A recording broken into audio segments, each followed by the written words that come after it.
So how do you keep young readers busy during the holiday break? You send them to Grandma's house, or take some suggestions from our next guest. Book guru and English professor Carole Barrowman is back with the great book chapter books. It's right, a picture book and a family activity. Thanks for being here. Oh, thanks for having me. Thanks for having me. I think always send them to Grandma's house. As a grandma now, I'm like, yes, absolutely. Send them to me. And I said but we got like 3, right? Right, yes.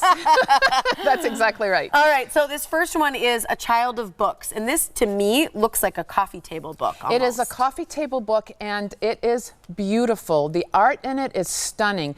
It's about a little girl who's born of stories, has a great imagination, and so what she does is she goes on this adventure and she meets a little boy, so it really works for boys or girls. And look, if you can see how the illustrations are all text from 40 classic children's novels or young people's books. So neat. So they're climbing a mountain of words, and in every story they imagine different words and different the landscape is the landscape of classic stories. So it's just beautiful. And so I was thinking, wouldn't this be cool if, as a grandma or a parent, that you actually looked at what the 40 classic books were in this book, and then maybe bought them and began a list for your own kids with them. And over the break, maybe you decide that each of us are going to read one classic book and see if you can find the text. That is so that's cool. in this. I think this is such a neat idea. It's fun. It kind of makes it a game. Right, plus activity, plus reading. I mean, you really can't ask for something better for a child. No, so like Gulliver's Travels words are in here, Swiss Family Robinson, Pinocchio.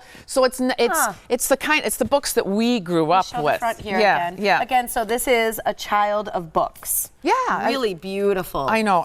So I bought it. That's at Grandma's house. So Finn and Adeline can come anytime, and we're going to look at this one. That is really neat. Okay, the next one, The Great Green Heist. This is one you recommend for what ages? I think anybody 8, 9, 10 and above, middle grade. This is a series, and it's about a young man a young boy in middle school who's kind of a James Bond sort of MacGyver type. It's a great story. I like it already. Yeah, it's a great story. And he's got a wonderful gang of friends that he does things with, and they're always solving problems. And in this the first book in the series, the principal has rigged the election for the... Well, it's kind of funny because the cover, I was going to say, on the cover, does he not almost look a little bit like President Obama? Yeah. The kid is, I think he's mixed race, African American. I'm not quite sure, but his friends that all work together on this, they sort of solve the problems of the school and take on these thrilling adventures.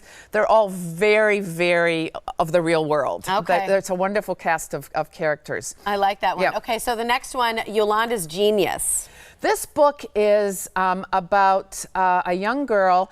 It's actually written with really a very positive spirit, but it starts with a tragedy. Her dad's a police officer. I think he's shot sort of at the beginning. They have to move to Michigan. But her youngest brother, she's convinced is a musical genius, but he has and she makes it her quest that everybody hears how brilliant he is and how she can support him and inspire him and get his music out into the world. It's really a wonderful story. It's not a series though, but it's a standalone great book. And what age is that for? Because I don't see, typically I wouldn't see a child being drawn to that cover.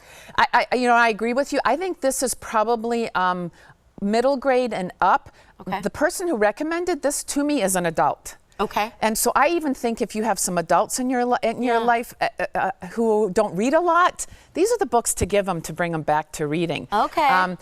Be a great book to read aloud with kids, though. All right. And then just skip the cover. Good to know. Yeah. Okay. Yeah. We'd be remiss if we didn't mention Hollow Earth trilogy. Yes. By Carole and John Barrowman. Yes. So this is our middle grade trilogy. And it's about a brother and sister, funnily enough, and when they draw, their drawings come to life, and they move in and out of art. And the first time they do that is in the gallery in London, and they move into a George Seurat painting, and it sort of sets off a whole series of adventures, and they end up fleeing to a castle in Scotland and discovering all sorts of things about themselves and their lives. And So imagination is their superpower.